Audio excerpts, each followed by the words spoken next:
नमस्कार मित्रों, आज हमारे साथ प्रयागराज के मशहूर सेवक के रूप में अपनी निष्ठा का, अपने कर्तव्यों का अनुपालन करने वाले बड़े भाई विशाल सोनकर जी हैं।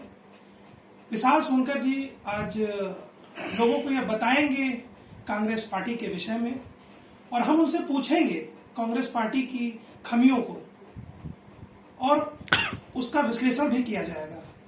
पहला प्रश्न के रूप में यह पूछना चाहूंगा कि आज जैसा कि एग्जिट पोल सभी पार्टियों का विभिन्न चैनलों पर आ रहा है, लेकिन उत्तर प्रदेश में कांग्रेस की अनुमानित सीट 3 से 4 दिख रही है। ऐसा क्या कारण है जो कांग्रेस का अनुमानित विजन 3 से 4 विधायक रह गया? विशाल जी अवगत कराएं।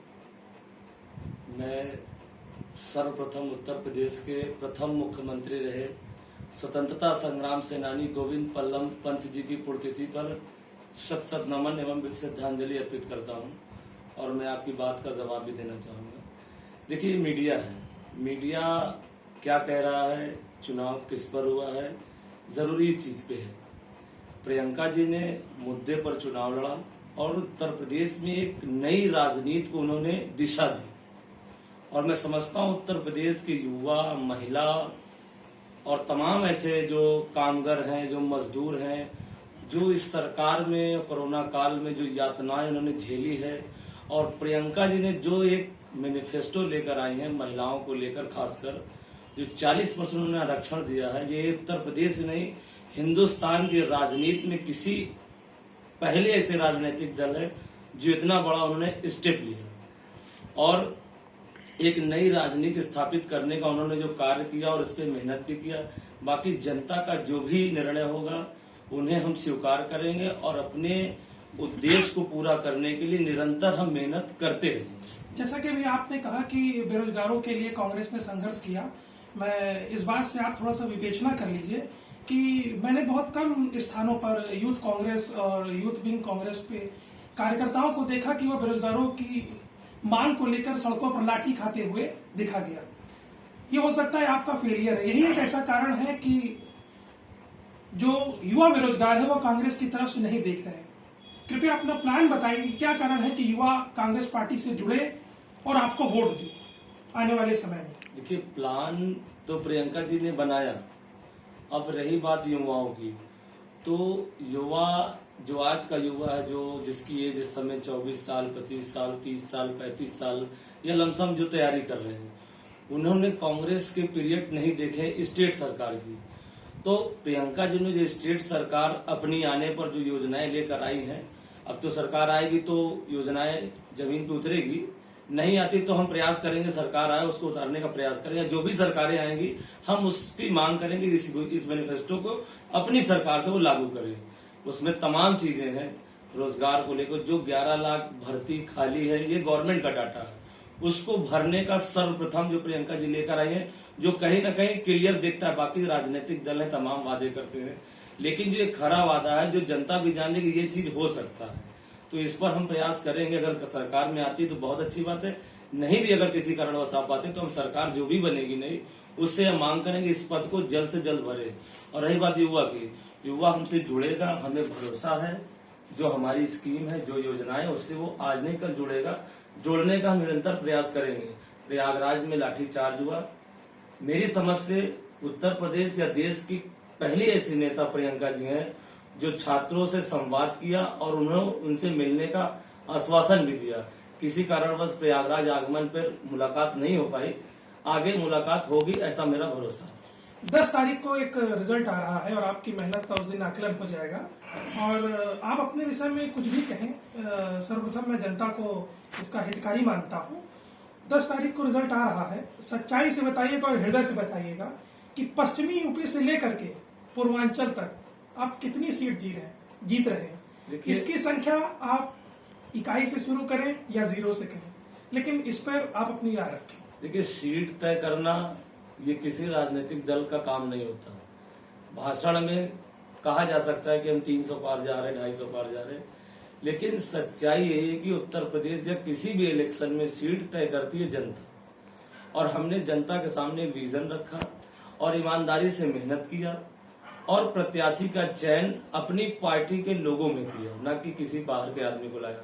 तो हमें अपने पार्टी के कार्यकर्ताओं पर भरोसा है, अपने विजन पर भरोसा है और उत्तर प्रदेश की सम्मानित जनता पर भी भरोसा है कि उन्होंने कहीं न कहीं मुद्दे को चयन किया होगा, न कि फिजूल की बातों को चयन किया होगा। और रही बात सीट की, तो मैं इतना जरूर कह सकता हूं कि हर बार के अपेक्षा इस बार संतोषजनक स्थिति कांग्रेस के लिए रहेगी, ये मेरा पूरा भरोसा है। एक प्रश्न आपसे और पूछना चाहूंगा अगर आपका आदेश हो। मेरा प्रश्न यह है कि जैसे आप कहते हैं कि मैंने महिलाओं को 40% आरक्षण की नीति पर टिकट का वितरण किया है, आपने उन्नाव में भी टिकट दिया है रेप पीड़िता का, इस पर आपकी क्या आइडियोलॉजी थी?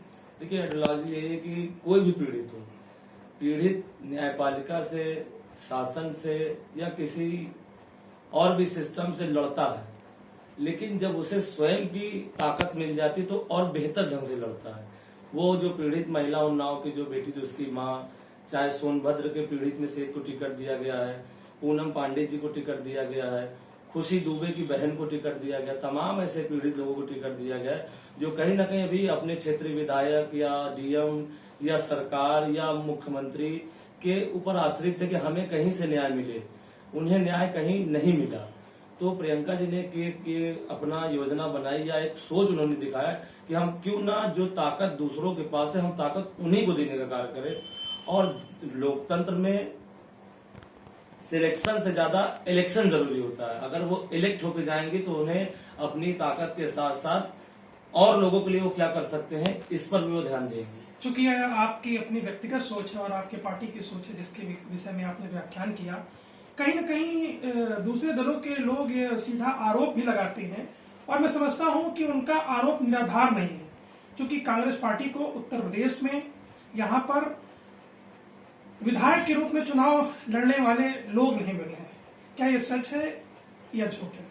नहीं, चुनाव तो हमारी पार्टी लगभग 400 या 380 सीट पर लड़ रही है, एग्जैक्ट संख्या मैं नहीं बता पाऊंगा अभी। और उससे बड़ी खुशी की बात यह है कि जो भी लोग चुनाव लड़ रहे हैं वो हमारे कांग्रेस पार्टी, कांग्रेस परिवार के हैं। हम किसी दूसरे पार्टी के नेता को लाकर या किसी और को किसी दल के या किसी तमाम ऐसे टिकट दे दिए जाते, उस तरह के टिकट नहीं दिया गया। हमारे शहर की 12 सीट है और 12 सीट में हमारे कांग्रेस के अपने लोग चुनाव लड़ रहे हैं, मुझे इस बात की खुशी है। और विरोधी तो आरोप लगाते हैं।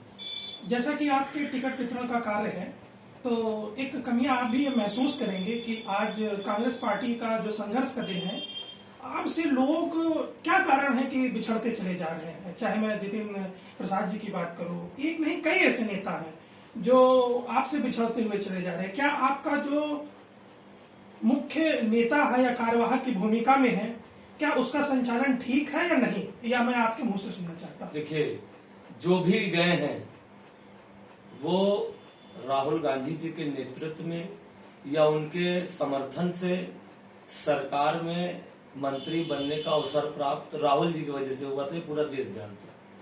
और आज विगत 2014 से केंद्र में सरकार नहीं है, 32 वर्षों से उत्तर प्रदेश में है। और जो नेता छोड़ के गए हैं वो कहीं ना कहीं राज्यसभा बने, मिनिस्टर बने या चुनाव लड़ रहे हैं। कोई एक ऐसा नेता नहीं है जो उस पार्टी में जाके जनता के लिए संघर्ष कर रहा हो। और जिसे जनता के लिए संघर्ष करना है, जनता के मुद्दों पर संघर्ष करना है, वो आज भी कांग्रेस के साथ है। और मैंने सुना है कि सचिन पायलट जी का भी आगमन जो है वो भारतीय जनता पार्टी पर है। देखिए, आगमन होना ना होना ये सचिन जी का निर्णय है, लेकिन उनकी निष्ठा पर सवाल उठाने का मेरा उतना कद नहीं है। लेकिन जितना मैं उन्हें जानता हूँ कि वो पूरी निष्ठा के साथ कांग्रेस के साथ लगे हैं और आने वाला दिन राजस्थान में सचिन पायलट जी का ही है। अंतिम प्रश्न आपसे पूछना चाहूंगा कि 10 तारीख को रिजल्ट आ रहे हैं, नतीजों के बाद अगर आपको सपोज दैट अगर मान लीजिए 30 से 40 सीट कांग्रेस पार्टी के साथ आती है, तो आप क्या करेंगे? उस भूमिका में उस समय आप किस तरफ जाएंगे? देखिए, कांग्रेस पार्टी का और मेरा जो कांग्रेस की विचारधारा है, देश में भाईचारे का वातावरण, संविधान में विश्वास रखने वाला राजनीतिक दल यदि सत्ता बनाता है और उसको कांग्रेस की जरूरत पड़ती है तो कांग्रेस उसे समर्थन करेगी। मेरा अपना विचार है। बाकी पार्टी का जो भी निर्णय होगा एक जिम्मेदार कार्यकर्ता होने के नाते मैं स्वीकार करूंगा। और मुझे ऐसा लगता है कि हमारी पार्टी लोकतंत्र को बचाने के लिए, देश एवं प्रदेश में भाईचारा को स्थापित करने के लिए किसी जिम्मेदार राजनीतिक पार्टी को समर्थन करने से पीछे नहीं जाएगी, यदि जरूरत पड़ेगी तो। आज योगी बाबा का बुलडोजर गली गली चल रहा है, तो कहीं ना कहीं आप इसको संतोष का भाव लेते हैं कि असंतोष का भाव लेते हैं? देखिए, बुलडोजर चलाना, गोली चलाना, गाली गलौज करना, ये भाजपा का चरित्र है।